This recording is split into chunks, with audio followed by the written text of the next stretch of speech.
Hello and welcome to another weekly reading vlog. It's currently Monday, which is a very strange time for me to be starting a vlog because I don't normally do that, but it just felt right, especially because I just finished the 24-hour readathon yesterday. It's just carrying on from that vlog now, isn't it? So this was a very rambly intro. Welcome to my channel. So I have some really cool reading plans for this week. I have 3 days, including today, off work. It's almost the end of Monday. I just wanted to be honest and tell you how much time I have off work. So I'm also off on Tuesday and Wednesday, and so I'm hoping to get lots of reading done. I have plans. I'm also hoping that the rest of the week is going to be quite chill at work now that the bank holiday is over, but I don't know how it's actually going to go. We'll see. But let me show you what I'm planning on reading because that's probably why you're all here. Okay, so I have a theme for this reading vlog, and I say this every single week and it never seems to work out, but I'm going to try my best because I am actually quite excited about these books. So the first book that I would like to read for this reading vlog is The Deep. This is a horror book. It's set around not the Titanic but the Britannic, which is the sister ship. I believe that this creature, whatever's on the cover, is haunting one of the Titanic survivors who is now working on the Britannic. I'm looking forward to reading this one. It's going to be a really fun book and I've heard really good things about this author. They've also written The Hunger and another book that just recently came out. Can't wait for this one. And then I'm also going to read Luck of the Titanic. This is by Stacey Lee, who wrote The Downstairs Girl, which you may remember from last year. It was very, very hyped. I actually have no idea what this one's about, so let's find out together. It says that Valora Luck has two things: a ticket for the most luxurious ocean liner in the world and a dream of leaving England behind and making a life for herself in New York. Much to her surprise though, she's turned away at the gangway. Apparently Chinese people aren't allowed into America. It says here that Val's brother is over in America, I think, and so she has to get onto the ship. She's a trained acrobat and so she becomes a stowaway on the Titanic, and then the unthinkable happens. Val's dreams of a new life are crushed under the weight of the only thing that matters, survival. So I think this is going to be an interesting survival story based around cultural influences as well. So I'm really looking forward to reading this one. This is obviously a contemporary book rather than, sorry, contemporary historical. It's realistic historical is what I'm trying to say. There's no magic or horror in this one apart from real life horror. And then finally, the last book that I'm going to read on this theme is Dead Silence. This one has been pitched as Titanic sets in space, and it's also a horror book. I think what happens is there's an abandoned spaceship and there's a distress call, and our main characters are called over to this abandoned ship, which is, I guess, like the Titanic, because that's what every sunken or abandoned ship is compared to. And they get there and then things are not quite as they expected. So I'm really looking forward to reading this one. I think I'm going to read them in the order that I have shown them to you because I'm going to sandwich the normal realistic historical fiction one in the middle of two horrific books. I might change my mind and read something else as well this week because I'm in a huge reading mood,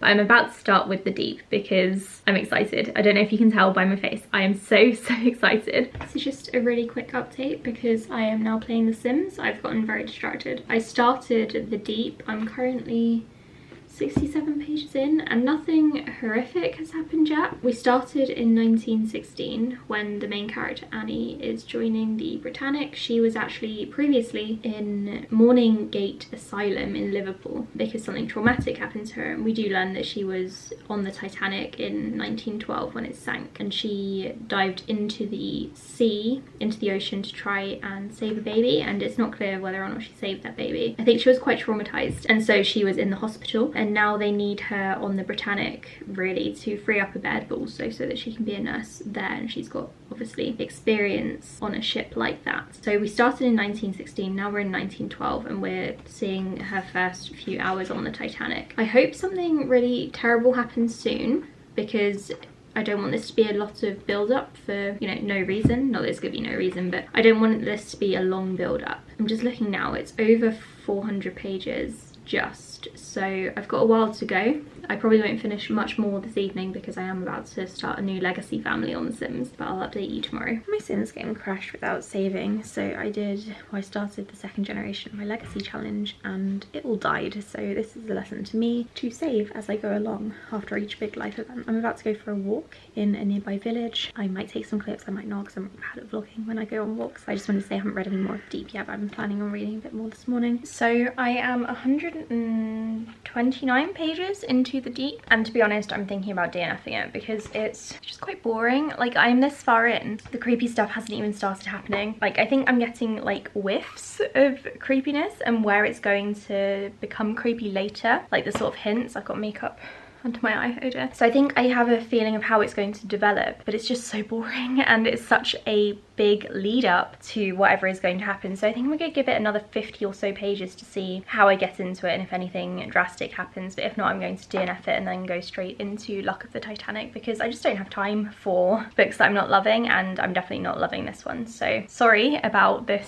being the first DNF of the reading vlog, the first book that I'm DNFing the first book of the reading vlog, but yeah, I don't know if I can do it, which is a shame because I was quite excited for this one, but at least now that I know, I can take it off my wish list, and thank God I got it from the library. So it's very early on Friday morning and I'm just waiting to go into a meeting, but I just wanted to tell you that I finished Luck of the Titanic in one sitting and I thought it was really, really good. I wasn't expecting to fly through it so much. I thought it was going to be a bit more of a dense historical YA novel. Since it was YA, I suppose the author made sure that it was very fast paced. So Luck of the Titanic is about a teenage girl called Val who is looking for her brother. He's her twin. She has heard that he is on the Titanic, so she finds a way of getting on board the ship, and then she goes to find him, and she comes across a small community of Chinese passengers who she bonds with, and she's determined to get into America. However, America has currently enacted the Chinese Exclusion Act, which means that Chinese people can't get into America, and as Val and her twin brother are half Chinese and half British, that's going to be a struggle for them, and she hasn't really got a plan for that. I thought that the stuff on the ship was really good. The bond between the siblings, the bond between all of the characters was excellent. The only thing I didn't really like was the lack of focus on the Chinese Exclusion Act. We heard that it was a thing and it was present, and that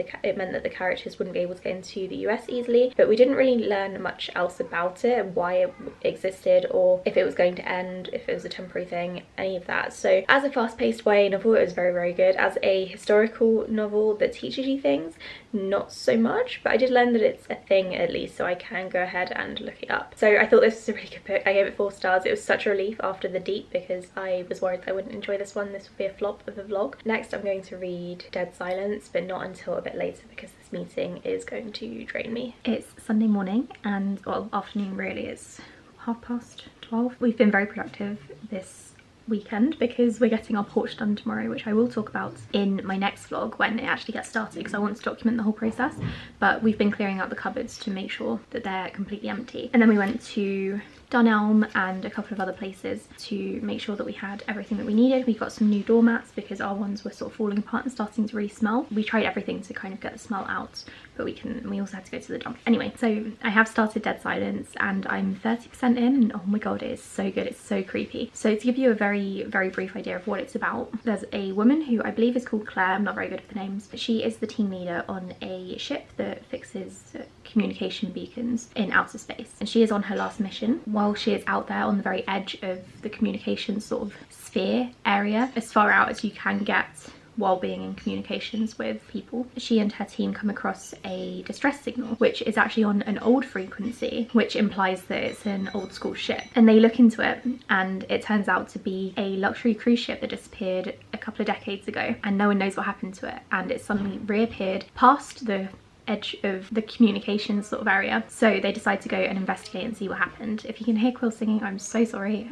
So where I'm currently at is they have reached the ship and they're sort of kind of circling around it to see what's going on and to look in some of the windows, because some parts of the ship had some massive windows so that people could see into outer space, and it's really creepy. The build up is absolutely fantastic because first of all you get the signal, and then when they get to the ship they're sort of circling it and sort of trying to figure it out, and the suspense that it's building is so good. So would highly recommend it so far. Like I said, I'm only 30% in, but it's really creepy, so I'm looking forward to finishing that today. I hope. I've got about 5 hours left according to my Kindle, but it should be doable. I'm about to go outside and read. But what I wanted to show you why I'm sat down here, I got some photo frames that I can put my drawings in them. So I've got Mew, I've got Zelda, this is Quill's one, and we got Calcifer. So they're going to go up on our nerd wall. So I'm going to do that now before I go outside. I've also got Starbucks because it's needed.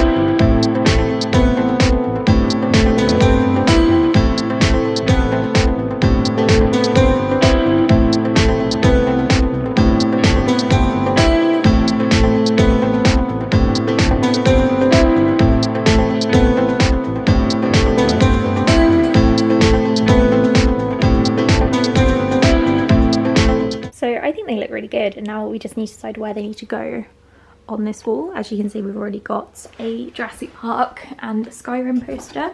Oh, and they're kind of like in the middle of the wall. And the idea is for this whole wall to be nerd stuff and various different artwork and art pieces from different nerdy artists. So yeah, we'll go figure out where those go after we've eaten. I was just editing this video and I realised that I forgot to wrap it up because I'm really bad at vlogging. So I gave Dead Silence 5 stars because I loved it so much. I'm going to talk about it more in my monthly wrap up, of course, while I can take some notes and make sure my thoughts are clear. But basically, love the suspense. Didn't love the characters so much, but I did come to care about some of them. Really liked the entire concept, and I want more books like this, so that's what made me give it 5 stars. Overall, a really good reading week. I should have done a proper wrap up when I actually finished the book because now I can't think of anything to say. So thank you for watching and I'll speak to you all in the next vlog. Bye.